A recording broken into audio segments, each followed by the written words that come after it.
Messieurs, dames, bonjour. Monsieur Ducos, nous allons commencer le cours sur les outils d'analyse technique dans très peu de temps. Première question, d'abord, savoir si vous m'entendez et si vous avez l'image avec l'avertissement sur les risques qui est actuellement sur votre écran avec la souris qui bouge dessus. Vous avez un chat normalement sur le côté en haut à droite de votre écran.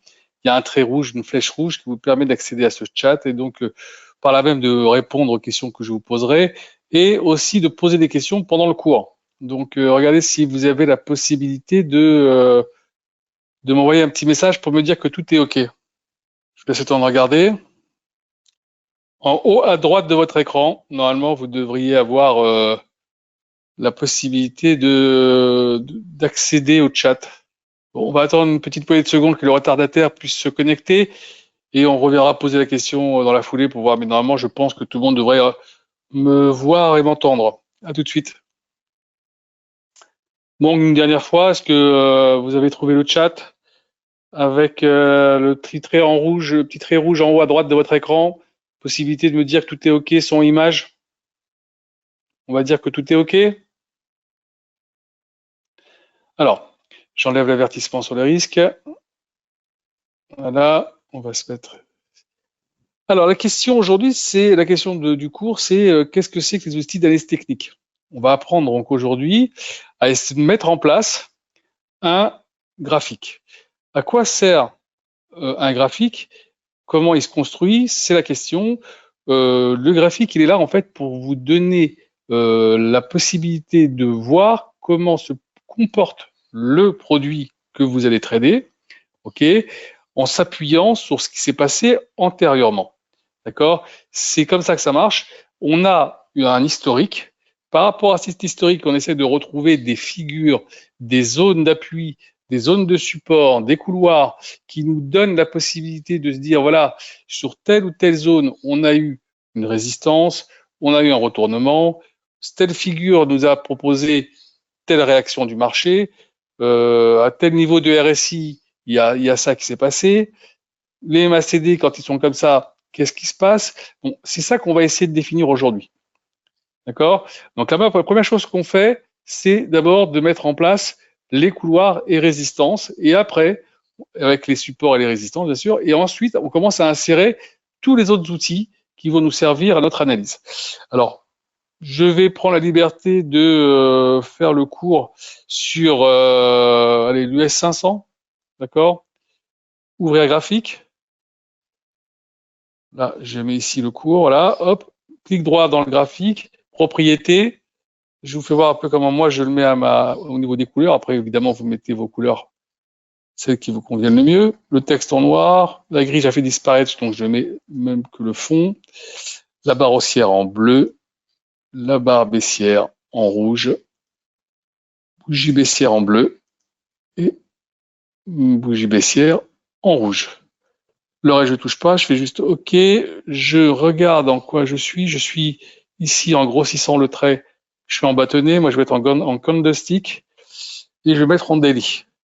Voilà. Là, déjà, on vient déjà de préparer notre graphique. On va le tasser un peu plus. Voilà. On a donc notre graphique qui se présente ainsi. OK. Avec la possibilité. Déjà, on voit le couloir dans lequel nous étions depuis quasiment le mois d'octobre, hein, date à laquelle, je rappelle, on avait eu par M. Powell, on va dire la promesse de baisse des taux. Alors, regardez un peu tout ce qu'on a monté, et il s'est toujours rien passé.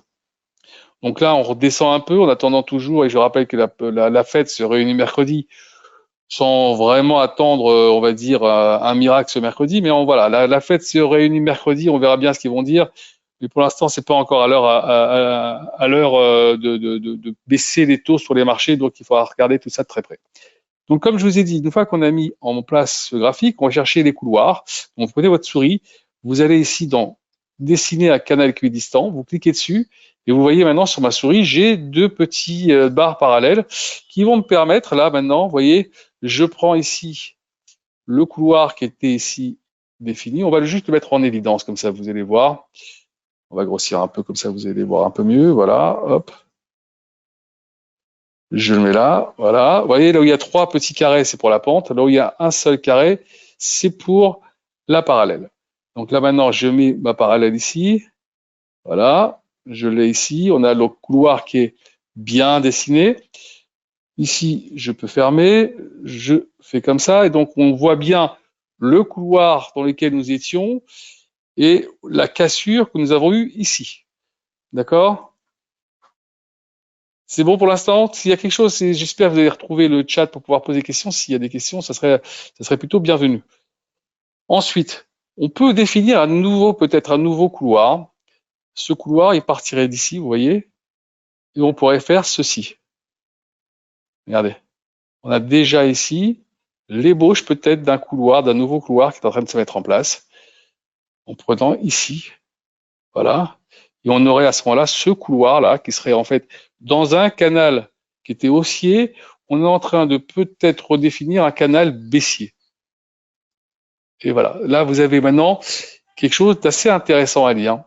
Donc maintenant, vous avez la sortie du canal haussier à proprement parler, ici, et une rentrée peut-être dans un canal baissier qui pourrait peut-être ici, si on n'arrive pas à aller au-dessus pour repartir chercher plus haut, revenir peut-être sur des niveaux qui seront nettement plus bas, aux alentours peut-être des 4850. On verra après par la suite ce qu'on a comme objectif.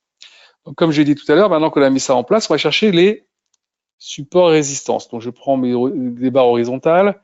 Je vais chercher d'abord les plus hauts. Alors, je ne vais pas tous les mettre, hein. Vous allez voir pourquoi. Parce que tout à l'heure, on va utiliser ce qu'on appelle Fibonacci. Et Fibonacci, c'est la faculté de presque prendre tous les points intéressants.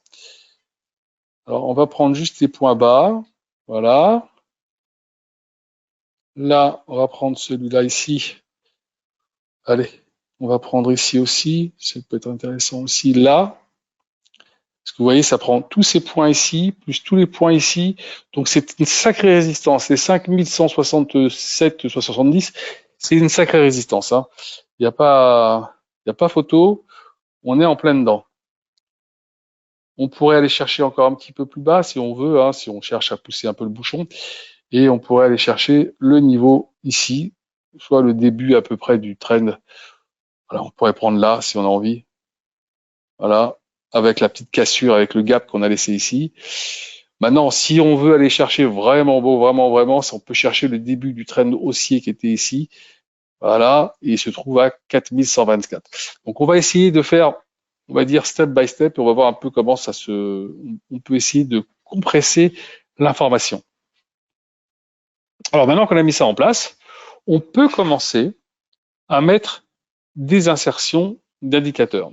Insertion, indicateur, on va dans Trend, on va dans Bollinger Band, je clique dans Bollinger Band, je touche pas ici à la programmation, juste la couleur ou la grosseur du trait, et je fais OK. Là, j'ai ici, vous voyez, la bande de Bollinger qui était bien inscrite à l'intérieur. Donc là, on voit ici, bande de Bollinger avec une moyenne mobile ici de 20 jours. D'accord? Quand on est ici sur la moyenne mobile, comment ça se calcule? Il y a des écarts types qui sont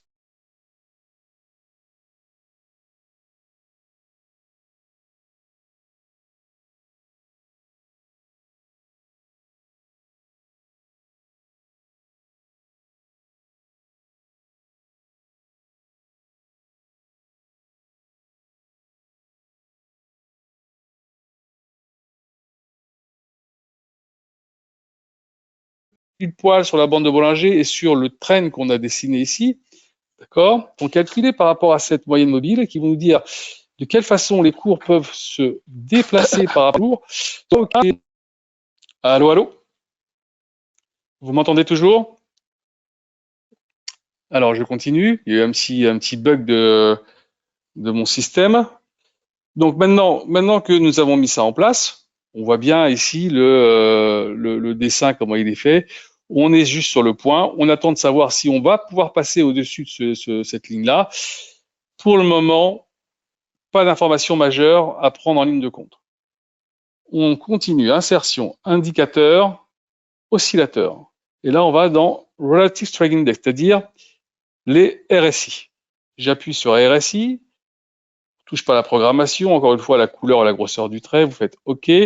Là, je rapetissis un petit peu le schéma parce qu'il va y avoir d'autres éléments qui vont venir se mettre sur le graphique, donc faut pas prendre de place. Qu'est-ce que c'est que les RSI? C'est en fait un rapport entre les moyennes des hausses et les moyennes des baisses des 14 derniers jours qui va vous donner ce petit graphique qui va osciller entre 0 et 100.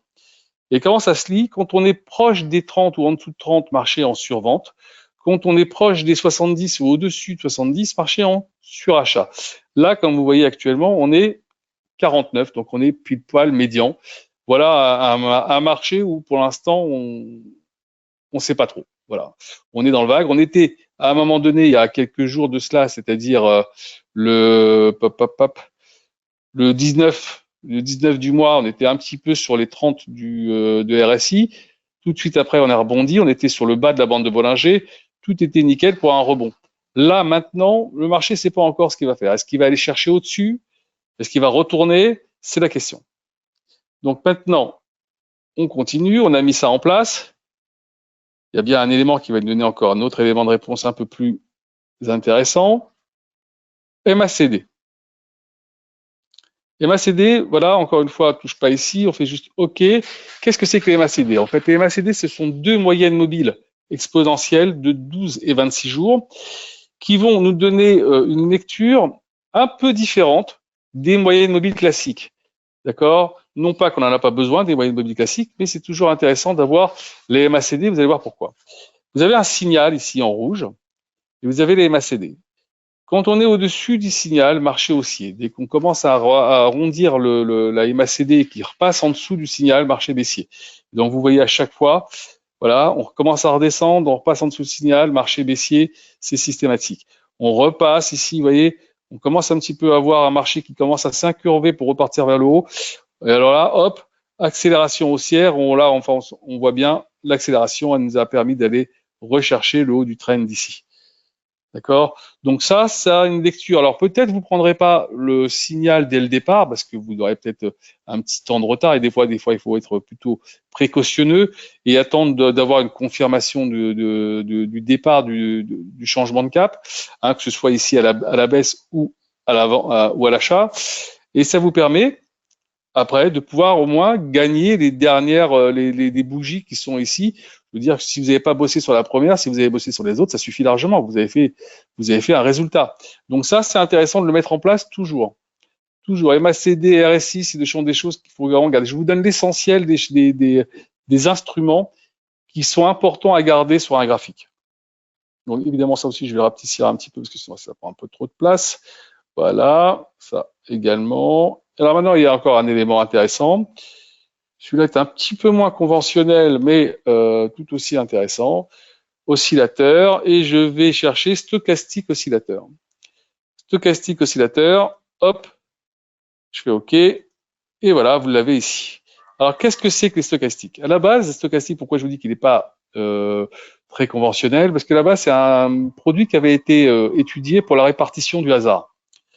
Et c'est un type qui s'appelle George Lane, qui l'a appliqué avec IBM et qui a trouvé qu'il y avait une bonne analyse complémentaire avec ce produit qui permettait de pouvoir, on va dire, prendre des décisions quand on avait des fois des petits doutes. Alors comment ça se dit? Un peu comme les MACD, ici vous avez en vert la stochastique, vous avez le signal en rouge. Tant que nous sommes ici, vous voyez, au-dessus du signal, c'est un marché haussier. Dès qu'on casse et qu'on repasse en dessous du signal, marché baissier. Et là, vous voyez, pour l'instant ici, marché haussier, petite hésitation ici, mais on est reparti quand même. Et là, on est toujours à la croisée, mais on n'a toujours pas cassé. Il faudrait qu'on casse comme c'est ici, vous voyez, qu'on casse ici le trait rouge pour dire, vous voyez, il y a un changement de cap comme ici. Il y a un changement de cap pour dire c'est parti, ça redescend. Pour l'instant, on ne l'a pas encore. On l'aura peut-être aujourd'hui, on l'aura peut-être demain. Pour l'instant, on l'a pas. Donc, vous devez attendre de voir ça. Et donc, ça voudrait dire aussi peut-être que la prochaine MACD, si des fois il y avait une cassure ici, la prochaine MACD sera peut-être à la même hauteur que la précédente et peut-être même en train de changer de sens pour retourner vers le bas. Donc, il faudra surveiller tout ça. En même temps, vous regarderez la RSI si elle n'est pas en train de repiquer vers les 30. Donc ça, c'est des choses qu'il faut toujours observer en simultané sur les trois tableaux. C'est important pour avoir, on va dire, une lecture un peu plus juste et dire, voilà, j'ai un peu plus de certitude quant à ma prise de décision si je prends un trade à l'achat ou à la vente. OK, jusqu'à présent? Donc maintenant que j'ai mis ça en place, je vous ai parlé tout à l'heure des retracements Fibonacci. Alors, on va revenir sur Fibonacci. Alors, on a la possibilité, soit ici, on va ici dans Fibonacci, je clique dessus, soit je prends par rapport au début du trend que j'avais initié ici, et je tire jusqu'en haut, voilà, voilà, ici. Et alors là, j'ai quasiment tous les points intéressants qui sont là. Donc ça, je peux l'enlever évidemment, ce trait rouge là, il n'a plus d'importance. Bon, celui-là, c'est quasiment le même, on va peut-être enlever aussi celui-là. Et évidemment celui-là. Voilà. Et là maintenant, bon, ceux-là, on va les garder, c'est des intermédiaires. Là maintenant, là ici, vous avez maintenant les retracements possibles. Donc ici, évidemment, celui-ci va être intéressant à regarder. Là, vous avez ici un retracement ici à 23,6%. Et vous avez ici les retracements ici à 38,2%, 50%. Et ça vous donne la possibilité de vous donner des objectifs en cas d'accélération, par exemple, à la baisse. Et aussi, si vous avez une accélération en termes de cassure ici, vous savez que le prochain point sera par ici. D'accord, jusque-là? Donc maintenant qu'on a mis ça en place, on avait parlé tout à l'heure des MACD avec les moyennes mobiles exponentielles. On va chercher les moyennes mobiles classiques, ce qu'on appelle les moving average. Il y en a trois essentiellement qui sont utilisés dans le marché, qui sont intéressantes à mettre en place. D'abord, on va dans insertion, indicateur, trend, moving average. Voilà, là, hop. Il y a 200 jours. Là, voilà, donc elle est quand même assez basse. Hein. Elle se retrouve quasiment à côté des 50%. On se retrouve aux alentours des 4750. Vous voyez? Donc on n'y est pas encore quand même. Hein. Ça peut arriver vite. Hein. 4750, c'est pas non plus. C'est allez, 10%. Hein. 10% en ce moment, on peut les faire avec tout ce qu'on a monté pour rien. Pourquoi pas? Je continue. Insertion, indicateur, oscillateur, moving average. Ah, c'est pas ça que j'ai été chercher, pardon. Insertion, indicateur, trend, moving average. Voilà, là, on va chercher la 100 jours. Évidemment, on va lui changer de couleur, on va lui mettre un petit bleu comme ça, c'est très bien. Voilà, on va grossir un peu le trait, comme ça, vous voyez. Voilà, vous voyez, la 100 jours, elle est pile poil sur le 23,6, c'est-à-dire ici à 5050 à peu près. Donc voilà, vous avez ici, ça sera une bonne résistance à aller chercher. Hein. Ça sera un bon support. D'ailleurs, vous voyez ici, regardez, le support, il sera bien calé ici. Donc c'est pas mal. Ensuite, trend, moving average. Et la dernière, évidemment, c'est la 50 jours, qui est aussi très regardée. Celle-là, on va lui mettre une couleur un peu plus vive, peut-être pas ce rouge-là. On va mettre ça comme ça, voilà. Et voilà, donc on n'a pas passé encore la 50 jours. Hein. La 50 jours, elle est juste au-dessus de nous.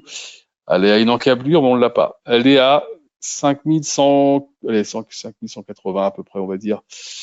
190, 170, ouais, voilà, dans cette zone-là en tout cas. Donc on n'y est pas encore, mais on voit bien que le marché, là, il est dans une sorte de compression. Il va falloir regarder, attendre un peu ici, ici et ici, qu'il y a un signal clair qui se dessine. Et là, vous allez pouvoir prendre une décision. Et je pense qu'on n'aura pas de possibilité de prendre une décision avant demain et la Fed. Je rappelle que la Fed, c'est demain soir à 20h. D'accord? Quand vous avez mis tout ça, évidemment, il y a énormément d'autres éléments hein, qu'on pourrait encore ajouter, hein, mais on va pas non plus en faire une carte météo. Hein, on va pas mettre Alligator ou comment ça s'appelle Ishimoku et tout ça. Ishimoku, par exemple, vous mettez les nuages Ishimoku sur votre graphique là maintenant. Autant dire que c'est une carte météo et vous savez plus où vous en êtes. Donc il faut essayer aussi de garder un semblant de lecture. Il faut quand même que vous puissiez lire votre carte pour pouvoir vous dire voilà, sur mon graphique, j'arrive à déceler quand même là et là un signal. Si vous voulez faire Ishimoku, faites-le sur un graphique à part, seul. Que Ishimoku. D'accord? Vous rajoutez pas d'autres trucs dessus. Vous gardez Ishimoku seul. Vous pouvez faire le même graphique que celui-ci avec un côté sans en mettre tous ces éléments. Vous mettez juste Ishimoku, comme ça vous pouvez comparer un peu, regarder un peu les messages qu'il y a sur l'un et les messages qu'il y a sur l'autre, comme ça vous pouvez vous faire une idée. Alors évidemment, vous avez aussi les points pivots, c'est très important de connaître les points pivots. Généralement, on les envoie à nos traders le matin avec le morning meeting que je fais tous les matins et que j'envoie à mes amis pour vous le communiquer. Si vous ne l'avez pas et que vous n'êtes pas sur la liste, demandez à votre chargé de compte de vous mettre sur cette liste pour recevoir les points pivots sur les différents produits qu'on trade en ce moment sur les marchés les plus tradés.